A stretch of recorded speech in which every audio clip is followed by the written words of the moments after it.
चलिए फिर स्टार्ट करते हैं आज का क्लास। तो लास्ट क्लास में हमने देखा था पैराग्राफ सेक्शन।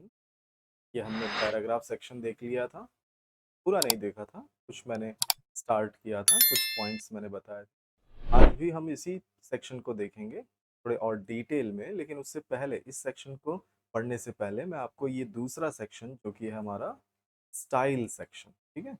हम पहले ये स्टाइल सेक्शन को थोड़ा सा जान लें कि ये है क्या, फिर उसके बाद फिर हम कंटिन्यू करेंगे पैराग्राफ, क्योंकि यहाँ पे कई जगहों पे हमको स्टाइल सेक्शन को यूज करने का या उन ऑप्शंस को समझने का जरूरत पड़ेगा, ठीक है। तो देखते हैं सबसे पहले स्टाइल सेक्शन। तो स्टाइल सेक्शन कुछ नहीं, देखिए यहाँ पे कलेक्शन ऑफ स्टाइल्स हैं अलग अलग चीज़ों के लिए। हेडिंग को स्टाइल देने के लिए, है ना, टाइटल्स को, सब टाइटल्स को, ऐसे कई अलग अलग चीज़ों को स्टाइल देने के लिए। स्टाइल से मतलब देखिए, एक पहला तो ये नॉर्मल दिया हुआ है, नॉर्मल यानी जैसे हम टाइप करते हैं तो नॉर्मल टेक्स्ट की तरह टाइप होता है। दूसरा, इसमें आप देख सकते हैं कई अलग कलर्स में है, कुछ अलग लुक में है ना, फॉन्ट स्टाइल वगैरह कई तरह के, बोल्ड, और यहाँ पे देखिएगा लाइंस के साथ है, अप डाउन लाइंस के साथ स्टाइल दिया हुआ। ये हम एक्चुअल में किसके लिए यूज करते हैं? हेडिंग्स के लिए यूज करते हैं, किसी भी तरह का हेडिंग देने के लिए, कैप्शन देने के लिए, है ना। इस तरह से हम किसी चीज को कुछ नया लुक देना चाहते हैं और उससे और एक्स्ट्रा बेनिफिट लेना चाहते हैं, तो उसके लिए हम इसको यूज करते हैं। क्योंकि नॉर्मल अगर स्टाइल देना है तो हम तो पैराग्राफ में ऐसे भी दे सकते हैं, जैसे देखिए मैंने एक पैराग्राफ नहीं, चलो दो पैराग्राफ ले लेता हूँ, 4 लाइन। ये ये मैंने दो पैराग्राफ ले लिया अभी के लिए, मान के चलो छोटा सा, लेकिन एक्चुअल में इन चीज़ों को यूज़ करते हैं जब हम ज़्यादा पैराग्राफ्स यूज़ करते हैं ना। ज़्यादा पैराग्राफ से मतलब जैसे हम 20-30 पेजेस हम बनाएंगे, तो ऐसे अगर 20-30 पेजेस में हम काम करेंगे तो वहाँ पे बहुत सारे पैराग्राफ होंगे। तो वहाँ पर हमको उनको अलग अलग स्टाइल देने का जरूरत पड़ेगा ताकि वो अच्छे दिखाई दें। तो उस समय क्या प्रॉब्लम आएगा, देखिए जैसे मैंने, समझ लो इसको अपने मैनुअली मैंने अपने हाथों से इसको स्टाइल दे दिया, कुछ कलर दे दिया, और यहाँ से फिर मैं उसको, चलो ये एरियल ब्लैक ही दे। अब यही सेम स्टाइल मैं दूसरे पैराग्राफ को, ये तो यही फ्रंट पास में ही है, क्योंकि मैंने आपको एग्जांपल के लिए बता रहा हूँ, तो यहाँ पर ये स्टाइल मैंने दिया, अब यही सेम स्टाइल इसको देना है। तो हमने सीखा था ये फॉर्मेट पेंटर, तो सिंपल मैं इसको क्लिक किया, फॉर्मेट पेंटर लिया, और ये मैंने तो बदल दिया। लेकिन ये तो यहीं का यहीं है और एक ही पेज में है, इसलिए इतना आसान हो पाया। लेकिन अगर हमारे पास 20-30 पेजेस हो, तब तब हम क्या चाहेंगे? हम तब ये चाहेंगे कि हमने जो इसको लुक दिया वही लुक ऑटोमेटिक इसको मिल जाए, है ना, ये बेनिफिट लेने के लिए। जैसे मैं यहाँ पर यही करता हूँ, सिंपल, मैं यहाँ से कोई भी स्टाइल इसको दे देता हूँ, चलो ये मैंने इसको स्टाइल दे दिया, और इसको भी सेम यही स्टाइल इसको भी दे दिया, देखिए, ठीक है, दोनों को सेम स्टाइल मिल गया। लेकिन ये कलर, ये लुक हमको पसंद नहीं आ रहा, तो मैंने इसको चेंज किया, ये मैंने सेलेक्ट किया, इसका मैंने कलर देखिए रेड कर दिया। फिर उसके बाद यहाँ से चलो इसका फॉन्ट टेक्स्ट भी मैं इसको थोड़ा सा बदल दूं, कोई दूसरा, हम यहाँ से ये ले लेते हैं, ये मैंने दे दिया। अब मैं चाहूंगा कि इस पैराग्राफ में भी वही सेम स्टाइल अप्लाई हो जाए, तो सिंपल ये सिलेक्टेड है, देखिए मेरा कर्सर इस पे रखा हुआ है, और यहाँ पर उसी स्टाइल का नाम दिख रहा है। मैं इस पे राइट क्लिक करूंगा और आप यहाँ पे देख सकते हैं एक हमको ऑप्शन दिखाई दे रहा है, जिसका नाम है अपडेट इंस्टेंस। देखिए लिखा हुआ update instant code to match selection. अगर मैं इसको क्लिक कर दूं तो देखिएगा, जैसे मैं इसको क्लिक करता हूं तो देखिए ये भी अपडेट हो गया, और आप यहाँ नीचे पैराग्राफ को देखिए ये भी अपने आप चेंज हो गया। तो ये बेनिफिट मिल जाता है कि आपने अगर इस तरह के कलेक्शन में से स्टाइल पैराग्राफ्स को दिए हैं, तो होगा क्या कि इसका फायदा हम इस तरह से ले सकते हैं कि हम इसमें कुछ चेंजेस करें तो वो सभी भी वैसे ही सेम लुक में बदल जाए। सेम यही चीज हम दूसरा और किसके लिए हम यूज कर सकते हैं? इन हेडिंग्स के लिए। ये बहुत यूज होते हैं जब हम एक से ज्यादा पैराग्राफ यानी एक से ज्यादा पेजेस को यूज करते हैं। तो उसमें क्या होते हैं, हेडिंग, अगर हम नॉर्मल हेडिंग बनाएंगे, हम अपने हाथों से स्टाइल इस तरह से देंगे, तो उस तरह का बेनिफिट नहीं ले पाएंगे। इस तरह का बेनिफिट हो सकता है हम आगे चल के उसका एक इंडेक्स फाइल बनाना चाहें, है ना। इंडेक्स पेज आप सभी बुक्स में देखते हो, बुक्स में क्या होते हैं, सबसे फ्रंट में आपको इंडेक्स मिलता है। उससे फायदा क्या मिलता है, कौन सा टॉपिक कौन सी जगह पे, मतलब कौन सी पेज पे आप आसानी से वहां पर पहुंच पाते हो। ऐसे ही आपने अगर कुछ प्रोजेक्ट बनाया, उसमें हेडिंग दिया हुआ है, तो अगर आप इस ऑप्शन का, स्टाइल में से इन ऑप्शंस का हेडिंग के लिए यूज करेंगे, तो इससे आपको ये बेनिफिट मिलेगा कि आप आसानी से उनका इंडेक्स रेडी कर पाओगे। तो इसलिए हमेशा इंडेक्स यानी हमेशा जब भी आप एक पेज टाइप करो तो कोई जरूरत नहीं है आप छोड़ दो, लेकिन अगर आप एक से ज्यादा पेजेस, 20-30 पेजेस या 10-20 जितने भी ज्यादा तो अगर आप वो यूज़ करते हैं तो हेडिंग को ज़रूर यूज़ कीजिए, ये आपको बहुत काम आएगा। और इसको और डिटेल में हम देखेंगे आगे चल के कैसे हम इनका इस्तेमाल कर सकते हैं, किस चीज़ के लिए हम इनका इस्तेमाल कर सकते हैं, इंडेक्स कैसे बनाएँगे। वो टॉपिक हमारे पास जल्द ही आगे आने वाला है रेफरेंसेस के अंदर, ठीक है? तब हम उसको देखेंगे इंडेक्स कैसे तैयार करते हैं। तो यहाँ पे सिंपल हेडिंग, यहाँ पे देखिए दिया हुआ ये हेडिंग 1 है, ये हेडिंग 2 है, किस तरह से ये यूज़ होते हैं हेडिंग 1 और ये हेडिंग 2। जैसे एक एग्जांपल के लिए मैं आपको बताऊँ, जैसे मैंने यहाँ पे लिखा सॉफ्टवेयर, ये मेन हेडिंग हो गया, मतलब ये हो गया हेडिंग 1। ठीक इसी तरह से हार्डवेयर, ये भी हेडिंग 1 हो गया। अब इसके अंदर मैं गया, कोई भी सब हेडिंग हम लिखते हैं तो गैप देते हैं ना, तो वैसे ही मैंने गया और यहाँ पे लिख दिया मैंने एमएस ऑफिस, तो ये हो गया सब हेडिंग। अब इसको हम कहेंगे हेडिंग 2। ये हेडिंग 1 है, ये हेडिंग। अब मैं यहाँ नीचे और जाता हूँ और इसी तरह से फिर इसको भी मैं कहता हूँ टैली, तो ये भी क्या कहलाएगा, हेडिंग 2। ठीक है। और अगर मैं एमएस ऑफिस के अंदर जाकर ये गैप लेकर यहाँ पे मैं बताऊं कि वर्ड, एक्सेल, पावर पॉइंट, ये क्या कहलाएंगे, ये हेडिंग 3। देखिए सब हेडिंग्स कैसे हो रहे हैं, सॉफ्टवेयर का सब हेडिंग है एमएस ऑफिस का सब हेडिंग है वर्ड, एक्सेल, पावर पॉइंट। अगर मैं यहाँ वर्ड के अंदर जाऊं और वर्ड के अंदर बताऊं कि भाई इसके अंदर हम पढ़ रहे हैं फॉन्ट, है ना, फॉन्ट पढ़ रहे हैं हम, इसके अंदर पढ़ रहे हैं पैराग्राफ, इस तरह से, तो ये क्या कहलाएंगे, ये सब हेडिंग है वर्ड का। तो वर्ड का सब हेडिंग है, तो ये हो गया हमारा, जैसे ये हो गया हेडिंग 1, ये हो गया हमारा हेडिंग 2, और इसी तरह से ये हो गया हेडिंग 3 और ये हो गया हमारा हेडिंग 4। ठीक है। जैसे मैं करके भी दिखाऊं, देखिए ये मैंने क्लिक किया इस पे, यहाँ पर मैं जाऊं और इसको मैं कह दूं कि ये हेडिंग 1 है। देखिए इसका लुक थोड़ा सा चेंज हुआ। हार्डवेयर को भी मैंने सेलेक्ट किया और इसको भी हेडिंग 1 बता दिया। इसी तरह से मैंने एमएस ऑफिस पे रखा और यहाँ पर मैं जाकर हेडिंग 2, देखिए यहाँ पे अभी लास्ट हेडिंग 2 तक ही है, 3 है ही नहीं। तो मैं जैसे 2 को क्लिक करता हूँ, आप यहाँ पर देख सकते हैं हेडिंग 3 अपने आप आ गया। टैली को भी मैंने यहाँ पे कर दिया हेडिंग 2, फिर यहाँ पे वर्ड को लिया, ये रहा मैंने हेडिंग 3। जैसे मैं हेडिंग 3 लूंगा ऑटोमेटिक 4 भी आ जाएगा, देखिएगा, देखिए 4 आ गया। इस तरह से ऐसे ये काम करता है। मैं हेडिंग 3 इनको बता देता हूँ, देखो ऐसे ऐसे बताने का बेनिफिट हम आगे लेंगे। सिंपल ये मैंने इन दोनों को एक साथ सेलेक्ट कर लिया और इसको मैंने बोल दिया हेडिंग 4 है। 4 बोलते ही आप यहाँ पे लिस्ट में देखना 5 भी आ गया। तो ऐसे सब हेडिंग का सब हेडिंग है ना, उसको हम कहेंगे ये मेन हेडिंग है, तो हेडिंग 1 ही रहेगा वो। ठीक है। तो ऐसे देने का फायदा क्या हुआ, ऐसे देने का फायदा ये होगा, जैसे मैंने अभी अभी आपको दिखाया था, मैं इसको सेलेक्ट करता हूँ और इसका देखिए, इसका मैंने कलर, है ना, यहाँ से कोई दूसरा स्टाइल ये मैंने ले लिया। अब इसी को मैं कर दूंगा यहाँ पे जाकर कि भाई इसको अपडेट कर दो, ये मैंने राइट क्लिक किया, अपडेट बोला, जैसे ही ये अपडेट हुआ यहाँ पर देखिए अभी कलर चेंज हो गया। तो ये बेनिफिट हम ले सकते हैं। और दूसरा मैंने जैसे बताया इंडेक्स बनाने ये सब चीज़ों के लिए। दूसरा इन डिटेल्स को एक्सपैंड कोलैप्स करने के लिए, जैसे आप देखो यहाँ पे एरो आ गया, इसको मैंने क्लिक किया, देखिए वो उसके अंदर चला गया, है ना। ऐसे डिटेल्स को हम हाइड अनहाइड कर सकते हैं, है ना, इस तरह से देखो एमएस ऑफिस के सामने एरो, ये मैंने क्लिक किया वो उसके अंदर चला गया। ठीक है। तो इन चीज़ों के लिए हम इसका इस्तेमाल करते हैं। तो ये बेनिफिट हमको यहाँ पर मिल जाता है। ठीक है। और यही हेडिंग्स को, हेडिंग 1 2 3 4 को हम यहाँ पे एक और नाम से भी जानते हैं, लेबल 1, लेबल 2, लेबल 3।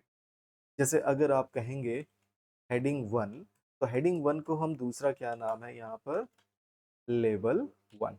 ऐसे ही हेडिंग 2 को लेबल 2, हेडिंग 3 को लेबल 3। तो कहीं पे भी अगर आपको लेबल 1, लेबल 2, लेबल 3 ऐसा दिखाई दे, तो उसको मान के चलना उसका मतलब ही है हेडिंग 1, हेडिंग 2, हेड। और क्यों इस तरह से लेबल 1, क्योंकि हेडिंग 1 एक मेन पोजीशन पे होता है और हेडिंग 2 सब हेडिंग, हम उसको थोड़ा सा गैप देकर, अभी अभी मैंने आपको दिखाया था, हमने उसको क्या किया था, गैप देकर उसको रखा था। देखिए सॉफ्टवेयर, उसके नीचे थोड़ा गैप दिया तो ये लेवल 2 हो गया, थोड़ा और ज्यादा गैप दिया इससे भी थोड़ा, तो ये लेवल 3। तो इस तरह से हम जब अरेंज करते हैं उसी लेवल्स करते हैं। और इस तरह से हम किसको अरेंज करते हैं, हेडिंग्स को, तो वही सेम चीज। ठीक। अब ये इसको छोड़ते हैं, हम यहाँ पे इतना ही हम देखते हैं। इसके थोड़े बहुत और डिटेल्स हैं, उसको हम आने वाले क्लासेस में। तो अभी हम सिंपल इनको और चेक करते हैं जो हमने पहले ही पढ़ा था। सिंपल मैंने आपको बुलेट्स एंड नंबरिंग पिछले क्लास में बताया। सिंपल कैसा बताया था, सिंपल मैंने बुलेट्स के लिए बताया था कि आप स्टार लगाइए, एस्ट्रिक, स्पेस दीजिए, देखिए वो बुलेट्स में कन्वर्ट हो गया। और यहाँ पर आप देख सकते हैं एक छोटा सा बटन भी आ गया। तो इस तरह से जब भी आए तो समझ जाना कि आपका बुलेट या फिर नंबरिंग स्टार्ट हो गया। आप यहाँ पर फिर सिंपल लिखना टाइप कर सकते हैं, मॉनिटर, प्रिंटर, माउस, और ये सीक्वेंस अपने आप बढ़ता जाता है। फिर जैसे ही आप एंटर करते हैं, देखिए वो लास्ट आया और इसके आगे आपको नहीं चाहिए, एंटर और कर दो, ये बंद हो गया, है ना? ठीक इसी तरह से अगर मुझको कुछ और स्टाइल के बुलेट्स चाहिए तो मैं कहाँ से लाऊंगा? तो सिंपल आप देख सकते हैं यहाँ पर आपको देखने को मिलेगा एक छोटा सा एरो। इस एरो को आप क्लिक करो, क्लिक करते ही आप देखो यहाँ पर पहले से ही कई सारे बुलेट्स आपको नजर आ रहे हैं, क्योंकि ये मैंने पिछले कई क्लासेस में इनको यूज किया था, तो ये सब शो हो रहे हैं। आपको कुछ नया बुलेट्स चाहिए तो आप यहाँ नीचे आप पढ़ सकते हैं, देखिए डिफाइन न्यू बुलेट्स। आप इसको क्लिक करो, ये ओपन हो जाएगा, देखिएगा ये ओपन हो गया। अब इसके अंदर आपको देखने को मिलता है, देखिए सिंबल, पिक्चर, फॉन्ट, तो आप इनको यूज कर सकते हैं। यहाँ पे आपको बुलेट्स शो हो रहे हैं, ऐसे अरेंज होंगे। अब सिंपल सिंबल को मैंने क्लिक किया, तो इस सिंबल को क्लिक करते ही आप देखिए ये एक और विंडो ओपन हो गया, और इसके अंदर देखो फॉन्ट में सिंबल, और यहाँ पे आपको सिंबल्स हो रहे हैं, लेकिन ये कोई खास अच्छे सिंबल तो मुझको दिख नहीं रहा है। फिर भी आप इन एरोस का इस्तेमाल कर सकते हैं, है ना? और इसके ऊपर हम इसको स्क्रॉल करके देखते हैं क्या इसके ऊपर और कुछ है, कोई खास नहीं। लेकिन यहाँ पर हमारे पास, अगर मैं इस ड्रॉप डाउन लिस्ट को डाउन करूँ और यहाँ लिस्ट में चेक करूँ, तो यहाँ पर मुझको एक मिलता है विंगडिंग्स। इसको अगर मैं क्लिक करूँ तो इसके अंदर मुझको कई सारे देखिए बुलेट्स मिल जाते हैं, कई अलग अलग। आप लोगों ने देखा होगा बुक्स वगैरह में या मैगजीन वगैरह में इस तरह के मार्किंग्स के साथ कई चीजें लिखी हुई होती हैं। तो आपको इनमें से कोई चाहिए तो सिंपल आप उसको क्या करेंगे, सिंपल आप उसको क्लिक करेंगे। जैसे मैंने ये फिंगर वाला ले लिया, ये लिया, और सिंपल ओके बोल दिया। ओके बोलते ही आप देखेंगे यहाँ पर ये आ गया, यहाँ पर लग गया, देखो, है ना? और इसको ओके कर देता हूँ तो ये पेज पे आ जाएगा, देखिएगा ये आ गया। ठीक है, इस तरह से पेज पे आ गया हमारे पास। अब सिंपल मैं यहाँ पर टाइप करने लग जाता हूँ। सिंपल देखिए, ये मैंने लिख दिया, मॉनिटर, प्रिंटर, माउस, है ना? इस तरह से ऐसे आप अलग अलग और भी बुलेट्स ला सकते। आप चाहो तो इनकी जगह पे, सिंबल की जगह पे पिक्चर्स भी यूज कर। तो सिंबल की जगह पे पिक्चर्स कैसे, यहाँ पे फिर चलता हूँ, डिफाइन न्यू बुलेट्स, और यहाँ पर आप देख सकते हो, आपको देखने को मिलेगा पिक्चर। पिक्चर तो आपने कंप्यूटर में जहां पर भी कोई फोटोज रखा हुआ है तो आप इसको क्लिक कीजिए और यहाँ से वहां पे चले जाइए। देखिए दिया हुआ फ्रॉम अ फाइल, तो इसको मैं क्लिक करता हूँ और क्लिक करके मैं सीधा चला जाऊंगा यहाँ से अपने सी ड्राइव में। आप सभी को मालूम है हमारे पास सी ड्राइव में वॉलपेपर्स नाम का फोल्डर आप सभी के कंप्यूटर में मैंने रखा हुआ है। अब आप यहाँ से जो भी फोटो लेना चाहें वो फोटो आप सिंपल सेलेक्ट कर लें, जो भी आपको पसंद हो वो फोटो आप यहाँ पे सेलेक्ट कर सकते हैं। जैसे मैं कोई, चलो ये ले लेता हूँ मैं, और फिर इंसर्ट बोलता हूँ, और आप देखेंगे यहाँ पर, देखिए इस जगह पे लग गया फोटो। अब मैं ओके जैसे ही करूंगा, आप देखना पेज पे भी ये लग जाएगा, देखिए आ गया। तो इस तरह से हम फोटोज की जगह, यानी कि सिंबल्स की जगह पे फोटोज भी यूज कर सकते हैं। ठीक यहाँ पर इसके अंदर एक और ऑप्शन दिया हुआ है, न्यू बुलेट्स, और इसके अंदर आप देखेंगे, इसके अंदर आपको फॉन्ट, फॉन्ट का मतलब आप सभी जानते हैं, फॉन्ट से हम क्या कर सकते हैं, और फॉन्ट यूज होगा पिक्चर के लिए नहीं होगा ना, सिंबल्स के लिए यूज होगा। इसमें जाकर आप उनका साइज, कलर वगैरह बदल सकते हैं। दूसरा यहाँ अलाइनमेंट दिया, अलाइनमेंट यहाँ पे दिया है, लेकिन कोई खास यहाँ पर इसका यूज मैं देख नहीं पाता हूँ। जरा सा फर्क पड़ता है, जैसे मैंने सेंटर किया तो देखिए इसका जरा सा पोजीशन चेंज हुआ। इसी तरह से राइट पे मैं क्लिक करता हूँ तो जरा सा इसका पोजीशन चेंज हुआ। बस इतना सा पोजीशन ये चेंज होता है, तो इससे कोई खास फर्क मुझको देखने को नहीं मिलता स्क्रीन पे। ठीक है, तो इस तरह से हमारे पास ये सिंबल का इस्तेमाल करते हैं हम बुलेट्स में। नेक्स्ट यहाँ पर हमारे पास क्या है, हमारे पास है नंबरिंग। ठीक है, ये नंबरिंग, तो इसको हम कैसे यूज करेंगे, जैसे मैंने पहले ही पढ़ाया हुआ है आपको। सिंपल आप वन डॉट लगाया, स्पेस दिया, ये नंबरिंग स्टार्ट हुआ। मैंने यहाँ पे लिखा कंप्यूटर, मॉनिटर, देखिए इस तरह से प्रिंटर, है ना? इस तरह से हम यहाँ पर यूज करते हैं, प्रिंटर, स्पीकर। आपको आगे नहीं चाहिए, कंटिन्यू नहीं करना है तो सिंपल एंटर एक बार, फिर एक और बार एंटर। ये दूसरा, मैं यहाँ पे इज इक्वल टू एक पैराग्राफ ले आता हूँ। ठीक है, ये मैंने एक पैराग्राफ लिया। अब इसके नीचे मैं चला जाऊं, मुझको मालूम है फोर्थ में खत्म हुआ, यहाँ पे मैं फिफ्थ लिख देता हूँ अगर मुझको पता है तो, है ना? यहाँ पे फिर मैंने डाल दिया, और यहाँ पर मैं मॉडर्न वेबकैम, है ना? इस तरह से मैंने लिख लिया, और मॉडेम ये लिख लिया, और ये लिखते जाऊं तो ये आगे सीरीज बनता जाएगा या फिर। लेकिन अगर क्या हो, अगर मुझको ये पता ही ना चले, है ना, हमको पता ही ना चले कि पीछे कितने नंबर पे हमने छोड़ा था, तब क्या होगा? तो वो भी चीज हम देखते हैं यहाँ पर। तो सिंपल आप देख सकते हो यहाँ पर इस लिस्ट में अगर मैं चलूँ तो इस लिस्ट के अंदर आपको देखने को मिलेगा अलग-अलग, जैसे मैंने आपको शॉर्टकट तरीके से ये लिस्ट बनाने को बताया था, वही चीज़ आप यहाँ से सेलेक्ट कर सकते हैं। सिंपल दिया सेलेक्ट करना। दूसरा यहाँ नीचे हम चलें तो नीचे भी वही सेम चीज़ आपको देखने को मिलता है, डिफाइन न्यू नंबर फॉर्मेट। तो डिफाइन न्यू नंबर फॉर्मेट, तो आप इस पे जाओ और यहाँ पर आप देखोगे, यहाँ पर आपको देखने को मिलेगा अलग-अलग, देखिए नंबर स्टाइल। तो यहाँ पे 1 2 3 4 या रोमन में, ये तो वहीं पे दिख रहा था हमको, या फिर और एक्स्ट्रा देखिए फर्स्ट सेकंड थर्ड आप ऐसे भी दे सकते हैं, या वर्ड में भी टाइप कर सकते हैं 1 2 3 ऐसे नंबर, फर्स्ट सेकंड थर्ड इस तरह से, यहाँ पे ऐसे ऐसे अलग अलग आपको फॉर्मेट दिए, जो भी आपको पसंद हो आप वो फॉर्मेट ले सकते हैं और उसका फॉन्ट कलर वगैरह साइज वगैरह चेंज कर सकते हैं। साथ ही याद रखना, अगर आपने विंडोज में अगर अलग अलग लैंग्वेजेस अगर ऐड किए हुए हैं, हिंदी तेलुगु तमिल बंगाली जो भी लैंग्वेज आपने ऐड किया, अगर ऐसा कोई लैंग्वेज आपने कंप्यूटर में ऐड किया हुआ है तो उस लैंग्वेज में भी आपको यहाँ पे नंबर दिखाई देंगे 1 2 3 4 ऐसा। तो यहाँ से भी आप सेलेक्ट कर सकते हैं, ठीक है। दूसरा यहाँ पर आपको देखने को मिलेगा दोनों ही जगह पे, बुलेट्स में भी और नंबरिंग में भी। अगर आपको मैं दिखाऊं यहाँ पर, तो यहाँ पर भी आप देखिएगा, यहाँ पर भी आपको देखने को मिलता है, देखिए चेंज लिस्ट लेबल, है ना। और यही चीज यहाँ पर भी आपको देखने को मिलता है नंबर्ड में, नंबरिंग में। इसके अंदर भी आपको देखिए देखने को मिलता है चेंज लिस्ट लेबल। लेबल मैंने आप लोगों को बताया, हेडिंग 1 2 3 को हम क्या कहते हैं, लेबल्स भी कहते हैं, है ना। सिंपल मैंने ये क्लिक किया इस लिस्ट में और ये मैं चलता हूँ नंबरिंग में, और नंबरिंग में आप देखिए अब ये एक्टिवेट हो गया। अब इसके अंदर क्या दिया हुआ, इसके अंदर मैं जैसे ही माउस पॉइंटर रखता हूँ आप देख सकते हैं ये लेबल्स, है ना। वन पहला मेन हेडिंग, यानी हेडिंग 1 देखो लिखा हुआ है लेबल 1। ये दूसरा सब हेडिंग है लेबल 2, ये उसका सब हेडिंग है लेबल 3। तो इस तरह से आप यहाँ पर भी चाहें तो चीजों का लेबल चेंज कर सकते हैं, है ना, यहाँ से क्लिक करके। लेकिन यही चीज मैंने आपको शॉर्टकट तरीके से भी बताया कि आप लेबल किसी का चेंज कैसे कर सकते हैं। ये आपने मॉनिटर के पहले रखा कर्सर, टैब बटन कीबोर्ड में मैंने बताया उसको प्रेस कर दो, देखो लेबल चेंज हो गया। तो ये हो गया मेन हेडिंग, ये हो गया सब हेडिंग, है ना। लेबल हमने चेंज कर दिया और इनके सीक्वेंस ऑटोमेटिक। यही फायदा है बुलेट्स एंड नंबरिंग का, बुलेट्स का तो नहीं, नंबरिंग का। नंबरिंग में देखो ये ऑटोमेटिक चेंज हो गया, हमको बार बार अपने हाथों से मैन्युअली चेंज करने का जरूरत, ये फायदा मिलता है। तो ऐसे भी हम चेंज कर सकते हैं, ठीक है? यहाँ एक और ऑप्शन आपको देखने को मिलता है फुल नंबरिंग में। आप यहाँ पर सबसे नीचे देखिए दिया है सेट नंबरिंग वैल्यू। जैसे मैंने बताया था अभी अभी आप लोगों को थोड़ी देर पहले, ये बोला था कि हमको यहाँ पर तो चलो दिख रहा है कि भाई फोर्थ पे खत्म हुआ, इसलिए मैंने 5 से स्टार्ट कर दिया नंबर सिस्टम। लेकिन अगर मुझको ना दिखाई दे तब तब मैं क्या करूँगा? तो ऐसे कंडीशन में जैसे मैंने यहाँ पर, तो चलो हटा दिया, ये देखिए ये हटा दिया, मुझको याद ही नहीं है क्या नंबर था। तो मैं इसको सेलेक्ट कर लूंगा और इसको सेलेक्ट करके यहाँ पे नंबर सिस्टम दे दूंगा 1 2 3 4। सिंपल यहाँ नंबरिंग से क्लिक किया, ये आ गया। और एक चीज याद रखना, कभी भी ये जरूरी नहीं है कि आप पहले नंबर सिस्टम यानी कि नंबरिंग या बुलेट्स यूज करें फिर उसके बाद कोई टेक्स्ट टाइप करें।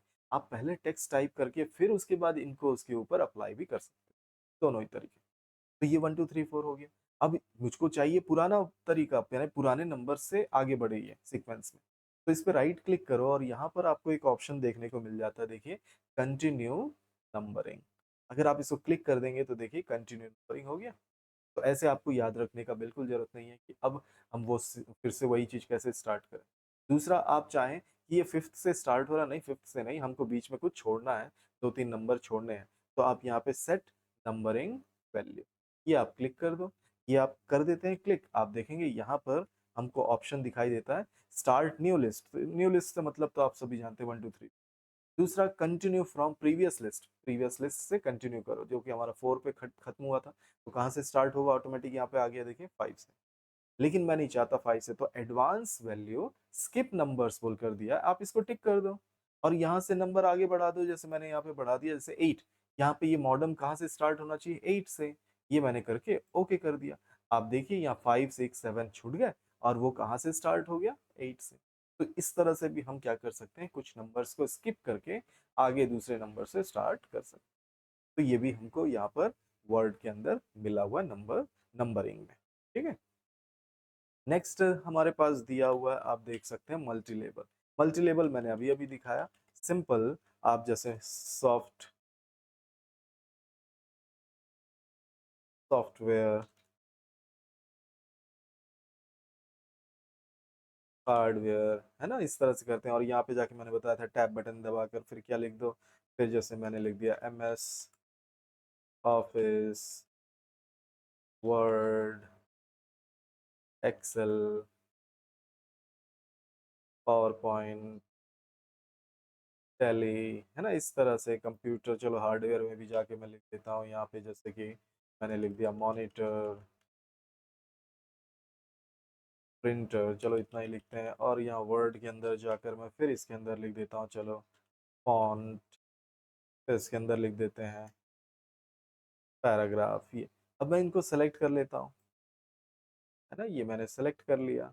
और सेलेक्ट करके मैं यहाँ पे चलता हूँ, यहाँ पे देखिए दिया हुआ है क्या, मल्टी लेबल लिस्ट, देखिए। अब इसमें से आप चाहो तो क्लिक किया मैंने, आपको जो भी स्टाइल का चाहिए आप यहाँ से वो स्टाइल ले सकते हैं, जैसा भी बुलेट्स वाला मल्टी लेवल बनाना है तो ये दिया है। दूसरा नंबर के लिए ये ऑप्शन देखिए, इस तरह की बुक्स में आप लोगों ने देखा होगा कई बार, 1.1 1.2 इस तरह से। तो जैसा चाहिए उस पर आप क्लिक कर दो, और क्लिक करते ही आप देखिए पेज पे अप्लाई हो गया, सिंपल। ऐसे हम दे सकते हैं। तो ऐसे हमको ये सारी चीजें देने के लिए दिया हुआ है। तो ऐसे आप यहाँ पर इन चीजों को यूज कर सकते हैं। यहाँ पे आर्टिकल, सेक्शन, हेडिंग ये इस तरह से दिया हुआ है ना, चैप्टर, ये सारी चीजें। तो लेकिन आप ध्यान रखना, इन चीजों को आसानी से आप यूज कर सकते हैं। ये मैंने क्लिक किया, आप देखेंगे ये .1.111 इस तरह से आ गया, ये तो आ गया। लेकिन आप यहाँ पर ध्यान रखना, जब भी आप इनको यूज करें, जैसे मैं यहाँ पर चलता हूँ, ये मैंने यहाँ पे हेडिंग वाला ले लिया, तो देखिए ये हेडिंग्स में चेंज हो गया, देखिए, है ना, ये अपने आप को बदल लिया। फिर दूसरा इसी तरह से मैं इसको चेंज करता हूँ आर्टिकल सेक्शन में, तो देखिए आर्टिकल 1, आर्टिकल 2 इस तरह से आ गया। इसी तरह से मैं इसको यूज़ करता हूँ, इसके अंदर जाता हूँ और ये मैंने चैप्टर चैप्टर ले लिया, तो देखिए चैप्टर 1 चैप्टर 2 इस तरह से ही आ गया। लेकिन इनको यूज़ करना कभी भी यूज़ करने से पहले याद रखना टेक्स्ट को टाइप कर लेना। इनको यूज करने से पहले इन हेडिंग्स, आर्टिकल, चैप्टर्स, इनको जब भी आप यूज करो तो पहले जो भी आपने टेक्स्ट टाइप करना है वो पहले टाइप करो, फिर उसके बाद इसको अप्लाई करना। ये नहीं करना कि पहले आप इनको सेलेक्ट कर लो और उसके बाद फिर टेक्स्ट टाइप करो, तो ज्यादा अच्छा रहेगा। आप इन आर्टिकल, हेडिंग, चैप्टर इनको यूज करने से पहले आपके जो भी टेक्स्ट हैं, जो भी टॉपिक्स हैं, उनको पहले टाइप कर लो अपने पेज पे, उसके बाद फिर, ठीक है। तो इस तरह से हमारे पास ये ऑप्शन, तो ऐसे बुलेट्स, नंबरिंग और मल्टी, और आप सभी जानते हैं ये चीज हम यूज करेंगे ही करेंगे जब भी हम वर्ड में काम करेंगे। कहीं ना कहीं आपको इस तरह से नंबरिंग या बुलेट्स में आपको चीजों को लिखने का जरूरत पड़ेगा ही। तो ये बहुत काम का चीज है। दूसरा, हमने याद होगा पिछले क्लास में इंडेंट्स के बारे में हमने पढ़ लिया था, ठीक है। तो आज मैं उसको नहीं बताऊंगा क्योंकि इसमें कोई और ज्यादा डिटेल में बताने लायक कोई भी चीज। दूसरा, अगर आपको इसको देखना है, फिर से भूल गए, तो पिछले क्लास का आप देख सकते हैं वीडियो, है ना, वीडियो में पहले से हमने पढ़ा हुआ है, तो इसको आप जाकर देख लीजिएगा। अगर भूल गए तो फिर समझ में ना आए तो मुझको पूछिए। तो यहाँ पर दिया हुआ है A to Z। A to Z देखिए क्या है, शॉर्ट। शॉर्ट बहुत जरूरी चीज है यहाँ पे, चाहे वर्ड हो, एक्सेल हो, या आगे जो भी चीज हम सीखें, चीजों को, डेटा को शॉर्ट करना ही पड़ता है। शॉर्ट से मतलब जैसे A to Z लिखा है, असेंडिंग ऑर्डर, डिसेंडिंग ऑर्डर, है ना। हम चीजों को असेंडिंग डिसेंडिंग ऑर्डर करने के लिए शॉर्ट का इस्तेमाल करते हैं। दूसरा और किस लिए यूज करते हैं, तो दूसरा हम यूज करते हैं, याद रखिएगा, ग्रुप करने के लिए, है ना। डेटा को ग्रुप करने, जैसे आप सभी PGDCA DCA कर रहे हैं, तो मैं चाहूंगा कि जो भी DCA वाले हैं उसका एक ग्रुप बने, PGDCA का एक ग्रुप बने, तो ऐसा ग्रुप करने के लिए हम इसको इस्तेमाल करते हैं, ठीक। कैसे करेंगे हम यहाँ पे करके देखते हैं। यहाँ पे तो सबसे पहले तो मैं यहाँ पे कुछ टाइप कर लूँ, है ना, बिना टाइप किए तो हम कुछ नहीं कर सकते। तो मैं यहाँ पर नाम लिख देता हूँ दीपक, फिर यहाँ पे मैंने बॉबी, अरुण और ईश्वर, चंदू, ठीक है, इस तरह से मैंने नाम लिख लिया। अब मैं क्या करता हूँ, इनको सेलेक्ट कर लेता हूँ और चलते हैं यहाँ पर शॉर्ट, ठीक है।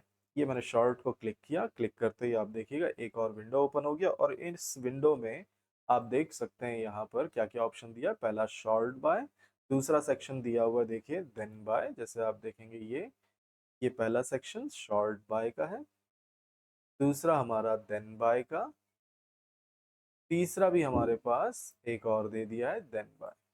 अब देन बाय क्या है वो हम थोड़ी देर में देखते हैं, ठीक है। तो यहाँ पर दिया शॉर्ट बाय। सबसे पहला हम अगर सिंगल किसी कॉलन को अगर शॉर्ट कर रहे हैं तो पहला ही वाला ऑप्शन अभी। तो यहाँ पर मैं शॉर्ट, इसके अंदर ड्रॉप डाउन लिस्ट है, इसके अंदर क्या क्या ऑप्शन है देखिए, पैराग्राफ, हेडिंग, फील्ड। पैराग्राफ आप सभी जानते हैं, हम जो रैंड कमांड से लाते हैं या जो भी आप टाइप करते हैं उनको हम पैराग्राफ कहते हैं। तो पैराग्राफ को अगर अल्फाबेटिकली सेट करना है असेंडिंग डिसेंडिंग तो वो हेडिंग। तो याद होगा मैंने अभी अभी यहाँ पे हेडिंग 1 2 3 4 दिखाया। तो हेडिंग के बेस पे किसी चीज को अरेंज करना हो तो हेडिंग ले लो। फिर फील्ड, फील्ड किसको कहता है, जैसे हमने यहाँ पे टाइप किया हुआ अप टू डाउन है ना, ऊपर से नीचे की तरफ, तो ये एक फील्ड। इसी तरह से इसके बाजू में और कुछ दूसरा टेक्स्ट होता है तो वो दूसरा फील्ड। ऐसे ही अरेंज हो, ठीक है। तो मैं अभी आपको दिखाऊंगा दो दो फील्ड लेकर भी। तो ये इस तरह से, तो सिंपल मैं इसको ले लेता हूँ फील्ड। और उसके बाद यहाँ पर देखिए टाइप बता रहा है, तीन टाइप है यहाँ पे देखिए। कोई भी डाटा तीन तरह के होते हैं, टेक्स्ट होगा या नंबर होगा या फिर डेट होगा, ठीक है, कोई भी हो सकता है। तो सिंपल यहाँ पे लिखा हुआ है टेक्स्ट, तो टेक्स्ट ये तो है ही टेक्स्ट है ना, तो टेक्स्ट ही रहने देते हैं। दूसरा हमारे पास यहाँ दिया असेंडिंग डिसेंडिंग, किस ऑर्डर में करना है, ए टू जेड ऑर्डर में या Z to one Z to A, तो मैंने असेंडिंग ही रहने देता हूँ अभी। दूसरा यहाँ नीचे माई लिस्ट हैज बोल कर दिया है। इसमें दो ऑप्शन देखो, header row, no header row, मतलब आपके जो लिस्ट है उसमें क्या हेडिंग है, अगर हेडिंग है तो आप इसको टिक करो। लेकिन क्योंकि मैंने तो हेडिंग दिया ही नहीं, हेडिंग क्या हो सकता है, नेम ऑफ स्टूडेंट या नेम खाली, ये भी हो सकता है। अगर होता तो मैं हेडर रो लेता, क्योंकि मेरे पास भी लिस्ट में हेडिंग नहीं, इसलिए मैं नो हेडर रो लूँ। और इसके बाद सिंपल मैं कर दूंगा ओके। ओके करते ही देखिए हो गया सेट। असेंडिंग ऑर्डर में देखिए अरेंज हो गया पूरा का पूरा, अरुण बॉबी इस तरह से। इसी को मैं जाकर क्या कर सकता हूँ, इसी को मैं जाकर फिर से इसको मैं कर सकता हूँ डिसेंडिंग, ये मैंने डिसेंडिंग को टिक किया और फिर ओके कर दिया। अब आप देखिएगा डिसेंडिंग ऑर्डर में सेट हो गया, है ना। तो ये फायदा मिलता है, आप चीजों का असेंडिंग डिसेंडिंग ऑर्डर में अरेंज कर सकते हैं। दूसरा यहाँ पर मैं आपको करके दिखाता हूँ, यहाँ पर मैंने किया देखिए, ये रखा यहाँ पे एक मैं टैब बटन प्रेस करता हूँ, ठीक है, ये मैंने टैब बटन प्रेस किया और फिर DCA, फिर नीचे आ गया, फिर टैब बटन, फिर मैंने दे दिया PGDCA, फिर मैं नीचे आया, फिर टैब बटन,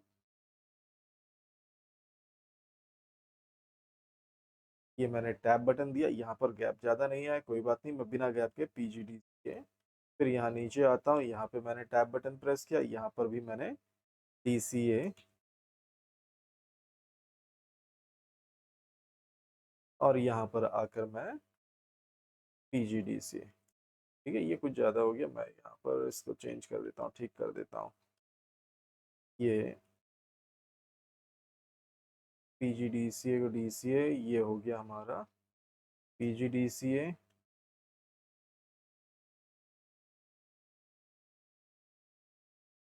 और नीचे वाला हो गया DCA, ठीक है। ये मैंने अरेंज कर, अब इन सबको मैं सेलेक्ट कर लेता हूँ, ठीक है।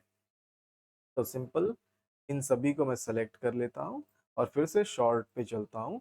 और आप देखेंगे यहाँ पे शॉर्ट में, आप इस शॉर्ट बाय पे चलें तो यहाँ पर आपको देखने को मिलेगा, अब देखिए फील्ड वन, फील्ड टू, दो दो आ गए देखो, फील्ड वन, फील्ड टू, ठीक है। तो फील्ड वन किसको कह रहा होगा, दीपक बॉबी इसको, फील्ड टू कह रहा है DCA PGDCA, इस तरह से इनको।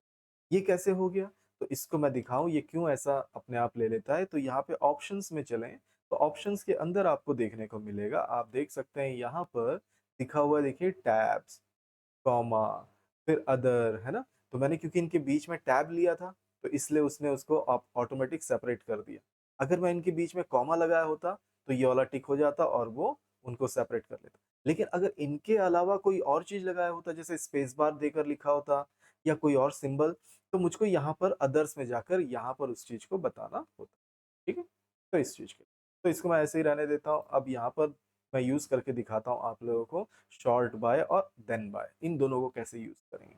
तो देन बाय, शॉर्ट और देन बाय, इनको हम कैसे यूज करते हैं, जैसे एक के अंदर एक हमको क्या करना है, असेंडिंग ऑर्डर में करना है। क्योंकि देखो यहाँ पर ये जो डाटा है, ये डाटा कभी भी अगर हम इसको शॉर्ट करेंगे तो एक रो में शॉर्ट होता है, वो कभी भी ऐसा नहीं होगा कि मैं इसको अलग से शॉर्ट करूं, इसको अलग से शॉर्ट करूं, या शॉर्ट करूंगा तो ये अलग होगा ये अलग, नहीं कभी नहीं। जैसे मैं इसको आपको कलर करके दिखा दूं, कभी भी अगर हम इसको शॉर्ट करेंगे तो हमेशा ये रो में शॉर्ट होते हैं। क्योंकि अगर रो में नहीं होंगे तो क्या होगा भाई, अरुण का चेंज हो जाएगा PGD से, दीपक का चेंज हो जाएगा DCA, है ना, इस तरह से ये चेंज हो जाएगा। तो इसी चीज को हम क्या करते हैं, इस तरह से नहीं यूज करते, यानी इस तरह से शॉर्ट नहीं होता कि सिंगल कॉलन। तो लेकिन कई दफा ऐसा भी होता है, ऐसा भी चांस आएगा आपको कि आपको हो सकता है सिंगल कॉलन को भी शॉर्ट करना पड़े। कब? जैसे मैं इनको शॉर्ट करूं, यहाँ पे मैंने 1 2 3 4 सीक्वेंस दिया हुआ है, और मैं जब इसको शॉर्ट करूं असेंडिंग ऑर्डर में, तो वो सीक्वेंस भी बदल जाएंगे। जैसे मैं आपको दिखाऊं, यहाँ पर ये है 1, ठीक है, ये है 1, और इस पे मैं जाकर लिख देता हूँ देखिए 2, और इस पे जाकर मैं लिख देता हूँ देखिए 3, और इस पे जाकर मैं लिख देता हूँ 4, और इस पे जाकर मैं लिख देता हूँ 5, है ना। तो ये फील्ड 1 है, फील्ड 2 है, और ये फील्ड 3 हो गया। अब देखिए इसको मैं सेलेक्ट करूंगा तो आपको यहाँ पे देखने को मिलेगा शॉर्ट के अंदर। देखिए अब इस पे चलूँ तो देखो फील्ड 1 2 3, है ना, तो 3 हो गए, टैब बटन यूज किया। तो मैं किसको शॉर्ट करता हूँ, चलिए 2 को लिया और असेंडिंग ऑर्डर बोला। असेंडिंग ऑर्डर बोलकर मैं कर देता हूँ ओके। अब ओके किया तो आप यहाँ पर देख सकते हैं, देखिए ये सारे देखो, ये ग्रीन ग्रीन पूरा, ग्रीन का ग्रीन पूरा है देखो। 2 blue colour, 5 black colour, 1 red colour, 4 देखिए ये पर्पल कलर। तो सारे पूरे रो चेंज हुए हैं नेम को असेंडिंग ऑर्डर करने के लिए, ये सारे भी इनके साथ में मूव हुए, क्योंकि ऐसा नहीं होगा तो सारी चीजें गड़बड़ हो जाएंगी ना। लेकिन अब क्या प्रॉब्लम आया देखो, अब ये नंबर, क्योंकि इससे तो इसको हम 1 2 3 लिखेंगे तो इससे तो कोई फर्क नहीं पड़ता ना, कि यहाँ से चेंज होगा तो फर्क पड़ेगा, लेकिन सिर्फ इसी को चेंज करें तो फर्क नहीं पड़ेगा। तो ऐसी गड़बड़ी को भी हम ठीक कर सकते हैं। इसके लिए भी हमारे पास ऑप्शन दिया हुआ है सिंगल कॉलन। सिर्फ हम क्या कर सकते हैं, सिंगल कॉलन बोलकर भी हम इसको यूज कर सकते हैं, है ना। सिंगल कॉलन कहाँ पर दिया हुआ है, तो देखो अब मैंने सिर्फ इसी को सेलेक्ट किया तो देखो ये काम ही नहीं कर रहा है, बताओ, है ना। और अगर मैं चलो सिर्फ इसी को सेलेक्ट करता हूँ, चलो देखते हैं। देखो कंट्रोल बटन से आप लोगों को याद है मैंने सिखाया था, कंट्रोल बटन किसी किसी को सेलेक्ट करना है, तो मैंने ये किसी किसी को सेलेक्ट कर लिया। और उसके बाद यहाँ पर मैं फिर जाना चाहूँ तो फिर से आप देख सकते हो ये काम नहीं कर रहा, क्योंकि ये सिंगल कॉलन चेंज करने का ऑप्शन नॉर्मल टेक्स्ट के ऊपर अप्लाई नहीं होता जैसा हमने लिखा हुआ। ये कहाँ पर अप्लाई होगा, किसी ना किसी टेबल के अंदर, याद रखिए, ठीक है। वो भी मैं करके दिखाऊंगा, लेकिन इस पे अप्लाई ही नहीं होता। हम इस तरह से डाटा रखकर कभी असेंडिंग करते हैं, ठीक है। तो जैसे मैं आपको चलकर दिखा दूं, यहाँ पर गया, यहाँ पर देखिए ऑप्शंस दिया हुआ है, ऑप्शंस के अंदर आप जाएं तो ऑप्शंस के अंदर आपको देखने को मिल जाता है, देखिए शॉर्ट कॉलन ओनली, जो कि डिसेबल रखा हुआ है। मैंने बोला ना ये यहाँ पर नॉर्मल टेक्स्ट के ऊपर अप्लाई नहीं होता। ये कहाँ अप्लाई होगा, जैसे हम आगे चल के पढ़ेंगे, टेबल बनाना, टेबल बना के इस तरह के डाटा को अरेंज करना, तब हम सिंगल कॉलन को भी, जैसे ये वाले सिंगल कॉलन को भी हम अरेंज करना चाहेंगे असेंडिंग, तो वो भी कर सकें, ठीक है। तो दूसरा ऑप्शन जो मैं बता रहा था आप लोगों को, सॉर्ट और देन बाय का यूज, जैसे मैंने पहले ही बताया था, चीजों को ग्रुप करने के लिए, है ना, चीजों को क्या करने के लिए हम यूज करते हैं शॉर्ट और शॉर्ट का, एक तो असेंडिंग डिसेंडिंग और दूसरा ग्रुप करने के। तो जैसे मैं यहाँ पे ग्रुप करना चाहता हूँ कि भाई डीसीए वाले अलग हो जाए, पीजीडीसीए अलग, ऐसे ग्रुप मुझको दिखाई दे, तो मुझको शॉर्ट करना पड़ेगा क्या, मैं यहाँ पर जाऊंगा और इसको मैं शॉर्ट कर दूंगा थर्ड फील्ड और इसका असेंडिंग, और मैंने ओके बोला, तो आप देख सकते हैं DCA DCA DCA PGDC PGDC हो गया, ये ग्रुप हो गया। डीसीए का अलग हो गया, पीजीडीसी का अलग हो गया। अब इसी में मैं क्या चाहूंगा, यहाँ पर आप नाम भले दिख रहा है आपको कि भाई डीसीए, सिर्फ और सिर्फ डीसीए का आप देखिएगा। डीसीए का अगर हम देखें तो डीसीए में वैसे तो यहाँ पर देखो ए से, फिर सी से, फिर डी से, फिर यहाँ पर भी इसी तरह से बी और ई आपको असेंडिंग ऑर्डर ही दिख रहा होगा। तो चलो मैं एक काम करता हूँ, पीजीडीसी इसको मैं डिसेंड असेंडिंग में रखता हूँ, और नेम को मैं अरेंज करना चाहूंगा डिसेंडिंग, ठीक है। तो यही, ठीक है, किस तरह से ये काम करेगा हम इसको देखते हैं। तो चलो इसको मैं करके दिखाऊं आपको। फिर से मैं चलता हूँ यहाँ शॉर्ट, और शॉर्ट में जाकर मैं यहाँ पे सबसे पहला ले लेता हूँ, आप देखेंगे यहाँ पर मैं पहला ले लेता हूँ फील्ड 3, है ना। फील्ड 3 को मैंने ले लिया असेंडिंग ऑर्डर, जबकि देन बाय में मैं ले लेता हूँ फील्ड 2, और इसको ले लेता हूँ मैं डिसेंडिंग ऑर्डर, सिंपल। और उसके बाद मैं कर देता हूँ ओके, ठीक है। अब आप चेक कर सकते हैं, अब आप देख सकते हैं यहाँ पे डीसीए डीसीए डीसीए, पीजीडी से पीजीडी से, लेकिन अब देखो यहाँ पर ये डिसेंडिंग ऑर्डर में नेम हो गया, डी से सी से ए, फिर ई से बी से, देखो पीजीडी से। तो ऐसे एक के अंदर एक, अगर आप एक ग्रुप के अंदर सेकंड ग्रुप को आप असेंडिंग डिसेंडिंग करना चाहते हैं तो वो भी कर सकते हैं। इसी चीज के लिए आपको देन बाय दिया है, इसलिए नहीं दिया है कि आप इसको सेपरेट करोगे और इसको सेपरेट करोगे, है ना। एक ग्रुप के अंदर डेटा को असेंडिंग डिसेंडिंग भी कर सकते हैं, ठीक है, इस चीज के लिए। चलो आगे देखते हैं। यहाँ पर दूसरा ऑप्शन, इसके अंदर ही एक और ऑप्शन हमको देखने को मिलता है। ऑप्शंस के अंदर हमको ये केस सेंसिटिव कैसे काम करता है देखिएगा। जैसे मैं यहाँ पे एक डेटा लिखता हूँ, ठीक है, यहाँ पर मैंने एक डेटा लिखा, मैंने लिखा 1 डॉट, तो सीधा लिखते हैं। मैं यहाँ पे लिखता हूँ सिंपल कंप्यूटर, फिर COMPUTER, फिर COMPUTER, फिर इसी तरह से,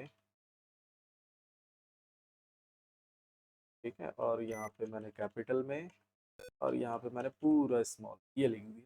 अब इनको मैं सेलेक्ट करता हूँ और मैं चलता हूँ शॉर्ट, और यहाँ पर मैं चलता हूँ ऑप्शंस। ऑप्शंस के अंदर मैं टिक कर देता हूँ केस सेंसिटिव और ओके करता हूँ, और उसके बाद मैं यहाँ पर इसको ले लेता हूँ असेंडिंग, ठीक है, और फिर मैं कर देता हूँ ओके। ओके करने पे देखो असेंडिंग में, क्योंकि छोटे से बड़े की तरफ जाता है असेंडिंग, तो यहाँ पर कंप्यूटर स्मॉल लेटर वाले को छोटा समझता है और कैपिटल को बड़ा। इसी तरह से यहाँ पे ये अरेंज करवा देता हूँ मैं डिसेंडिंग, तो अब देखना कैपिटल सबसे ऊपर चला जाएगा, देखिए, है ना। तो इस तरह से कैपिटल और स्मॉल का ये फर्क है यहाँ पे, कि स्मॉल वाले को छोटा वैल्यू समझता है और कैपिटल वाले को बड़ा वैल्यू, बस यही फर्क, ठीक है। अगला टॉपिक देखते हैं। नेक्स्ट टॉपिक है हमारे पास यहाँ पर, हमने देखा था ये अलाइनमेंट। अब इस अलाइनमेंट के अलावा दूसरा हम आज देखेंगे ये, देखिए माउस पॉइंटर रखता हूँ मैं इस पे, लाइन एंड पैराग्राफ स्पेसिंग, ठीक है। तो इसको हम थोड़ा सा देख लेते हैं, फिर उसके बाद आप लोग प्रैक्टिस कीजिएगा। तो इसके लिए सबसे पहले तो मैं एक काम करता हूँ, एक पैराग्राफ ले आता हूँ, ठीक है, रैंड, मैंने 3 पैराग्राफ, कॉमा 4, ये मैं ले आया, ठीक है, ये मेरे पास पैराग्राफ हो गए। मैं इनको सेलेक्ट करता हूँ सबसे पहले, और आपको दिखाऊं, इस पे मैं गया, एरो पे क्लिक किया, और आप देख सकते हैं यहाँ पर माउस पॉइंटर में मूव करता जाऊंगा, और आप देखेंगे लाइंस के बीच में गैप बनता जा रहा है, देखिए, है ना। इस तरह से आप गैप बना सकते हैं। ये बहुत काम आता है तब जब आप एक छोटा सा पेज, देखिए ये एक इतना बड़ा पेज है ना, अब इसमें सिर्फ इतना ही पेज, इतना ही पैराग्राफ टाइप करके प्रिंट आउट निकालेंगे तो कितना गंदा लगेगा। इसकी जगह आप थोड़ा सा गैप इनके बीच में बढ़ा लें तो थोड़ा सा और अच्छा लगेगा। तो इसलिए हम क्या यूज करते हैं, इन लाइन स्पेसिंग। याद होगा पिछली क्लास में मैंने फॉन्ट के अंदर आप लोगों को पढ़ाया था कैरेक्टर स्पेसिंग, और यहाँ पे हमको मिल रहा है लाइन स्पेसिंग, ठीक है। दूसरा हमारे पास दो और ऑप्शन मिलते हैं, यहाँ पर आप देख सकते हैं, simple add space before paragraph, add space after paragraph. तो बिफोर आफ्टर मतलब क्या हुआ, पैराग्राफ के पहले, जैसे आप देखिएगा बिफोर से मतलब पहले और आफ्टर से बाद। आप यहाँ पे देखो पैराग्राफ ये हो रहा है हमारे पास, इसके ऊपर ज्यादा गैप नहीं है। अब मैं इस पे माउस पॉइंटर रखूंगा तो आप देखना, ये जैसे मैंने इस पे चलो क्लिक कर देता हूँ, क्लिक करते ही देखो यहाँ ऊपर पैराग्राफ के पहले आ गया गैप, तो ऐसे बिफोर, और सेम इसी तरह से आफ्टर, बाद में, बाद के लिए, है ना। तो इसके लिए हमको ये ऑप्शन दिया हुआ है। ठीक, यहाँ पर मैं चलता हूँ फिर से लाइन स्पेसिंग ऑप्शंस के अंदर। तो इस ऑप्शन के अंदर हम चले तो एक विंडो ओपन हो गया, और आप यहाँ पे देख सकते हैं क्या क्या ऑप्शन है। अलाइनमेंट याद होगा मैंने पढ़ा दिया आपको, लेफ्ट राइट सेंटर। दूसरा यहाँ पे आउटलाइन, अभी अभी मैंने दिखाया हेडिंग्स के बारे में, आप यहाँ पे क्लिक करें तो देखें लेबल 1 2 3 4, है ना। ठीक, यहाँ पर दूसरा इंडेंट, तो इंडेंट याद होगा मैंने लास्ट क्लास में बताया था, लेफ्ट राइट, है ना। स्पेशल के अंदर आप देख सकते हैं यहाँ पे फर्स्ट लाइन, हैंगिंग, यहाँ पे आप क्या कर सकते हैं, पॉइंट्स के बेस पे इनको कम ज्यादा कर सकते हैं। एक बहुत अच्छा ऑप्शन आपको देखने को मिलता है, देखिए मिरर इंडेंट। इसका क्या यूज है, देखिए मिरर से मतलब होता है आप जब मिरर के सामने खड़े होते हो तो आपका लेफ्ट उसमें राइट हो जाता है ना। वही सेम चीज यहाँ पे, जैसे मैं यहाँ पे एक पैराग्राफ ले आता हूँ, ये मेरे पास पैराग्राफ। अब आप यहाँ पर देख सकते हैं ये पैराग्राफ में लेफ्ट और राइट में देखो पेज के कितने स्पेस छूटे हुए हैं, है ना। अब मैं यहाँ पर इनको थोड़ा सा जूम किया, आप देखिएगा ये इंडेंट मैंने आपको पढ़ाया था ना, लेफ्ट इंडेंट, ये मैंने इसको पकड़ा और इसको मूव करता हूँ, देखो दोनों पेज में यहाँ पर आप देखो गैप बन रहा है लेफ्ट साइड में। लेकिन प्रॉब्लम तब आएगा जब आप इसको प्रिंट आउट निकालोगे, जब इस फर्स्ट पेज को प्रिंट निकालोगे तो उसके लेफ्ट साइड में इतना गैप आएगा, और एक पेज के जब पीछे हमने बुक्स में देखते हैं ना, एक पेज के आगे और पीछे दोनों साइड पे प्रिंट होता है। तो अगर आप फर्स्ट पेज के एक पेज के फ्रंट में प्रिंट करोगे तो ये तो ठीक आएगा कि यहाँ लेफ्ट साइड में, क्योंकि लेफ्ट साइड याद रखिएगा हम हमेशा लेफ्ट टू राइट लिखते हैं, और हमारे बुक्स हो गए, हमारे कॉपी हो गए, सभी लेफ्ट साइड में ही क्या होते हैं, बाइंडिंग होते हैं। हम क्लिप करते हैं तो लेफ्ट साइड से ही करते हैं, है ना। तो हमको लेफ्ट साइड ज्यादा स्पेस चाहिए होता है, क्योंकि क्लिप करेंगे और अगर ऐसी जगह हुआ तो क्या हो जाएगा, हमारा हो सकता है कुछ टेक्स्ट दब जाए उस क्लिप में। तो इसीलिए तो एक पेज के आगे ये प्रिंट होगा, उसके पीछे ये दूसरा। तो आप इसको थोड़ा सा अंदाजा लगाइए, अगर ये फर्स्ट पेज पे प्रिंट होगा और इसको इसके पीछे प्रिंट करेंगे तो होगा क्या प्रॉब्लम, कि ये जो साइड है वो प्रिंट होगा इस साइड पे, इधर ज्यादा गैप हो जाएगा, और ये जो छोटा साइड है वो प्रिंट होगा इस साइड पे, जब हम आगे और पीछे इनको प्रिंट करेंगे एक पेज के। तो ये तो गलत हो जाएगा ना, हमारा ये बड़ा वाला साइड तो हमेशा इसी के पीछे ही होना चाहिए, ये साइड, है ना। तो यही चीज को दूर करने के लिए हमको मिला हुआ मिरर इंडेंट। अब देखना इसका कमाल, अब आप इसके अंदर जाएंगे लाइन स्पेसिंग और आप इसको टिक कर दो, टिक करके ओके कर दो। ओके करते ही देखिए बदल गया, है ना, ये हमारा बदल गया, देखिए सीक्वेंस पूरा। ये पहला पेज जिसके लेफ्ट साइड पे देखिए गैप है, और ये दूसरा पेज जिसके राइट साइड में देखिए गैप है। अब इसको एक पेज के आगे पीछे प्रिंट करेंगे तो ये साइड किस साइड पे प्रिंट होगा, ये साइड प्रिंट होगा इस जगह पे, और ये साइड प्रिंट होगा इस साइड पे पेज के पीछे। ठीक है, तो इसी चीज के लिए हम क्या यूज करते हैं, मिरर इंडेंट। ओके, नेक्स्ट इसके अंदर हम चलें तो फिर हमको और क्या ऑप्शन मिलता है, देखिए स्पेसिंग। स्पेसिंग में अभी अभी हमने देखा था बिफोर आफ्टर, आप यहाँ पर भी देख सकते हो, ये डार्क कलर में जो लिखा है ये हमारा पैराग्राफ है। यहाँ से मैं बढ़ाऊं तो देखिए पैराग्राफ के ऊपर, यहाँ से बढ़ाऊं तो पैराग्राफ के नीचे, है ना। तो इस तरह से आप गैप कर सकते हैं, लेकिन बाय डिफॉल्ट हमेशा यहाँ पर क्या कर दो, ऑटो में मत रखना, हमेशा यहाँ पर जीरो में रखना। यहाँ पर भी इसको भी क्या करके रखो, जीरो, हमेशा जीरो सेट करो। और लाइन स्पेसिंग में भी यहाँ पर आपको कई सारे अलग अलग ऑप्शन दिए हुए हैं, इसमें भी हमेशा बाय डिफॉल्ट क्या करो, सिंगल ही रखो टाइप करते वक्त। और जब भी आपको जरूरत पड़ा कुछ एक्स्ट्रा तब आप यहाँ से चेंज कर लेना, सबसे अच्छा। ये option don't add space between paragraph of the same style, ये इसलिए दिया है ताकि अगर आप इसको टिक कर दो तो दो पैराग्राफ जो आपने लिया हुआ जो सेम स्टाइल का है तो उसके बीच में गैप नहीं आए। ठीक है, अगर अलग अलग हैं तो अलग अलग स्टाइल के हैं तो उनके बीच में गैप आना चाहिए, लेकिन सेम है तो उनको गैप ना दें। ऐसा कुछ करना चाहते हैं तो इस ऑप्शन को टिक कर सकते हैं और फिर ओके कर दीजिए, वो हो जाएगा। ठीक, तो इस चीज के लिए ये ऑप्शन। तो आज सिर्फ यहाँ तक करके देखिएगा, अगली क्लास में हम इन चीजों को देखेंगे। टैब भी बहुत इंपॉर्टेंट है, बहुत यूज होता है, तो इसको हम अगली क्लास में देखेंगे। ठीक है, चलिए फिर आज ये सारे ऑप्शंस करके देखो।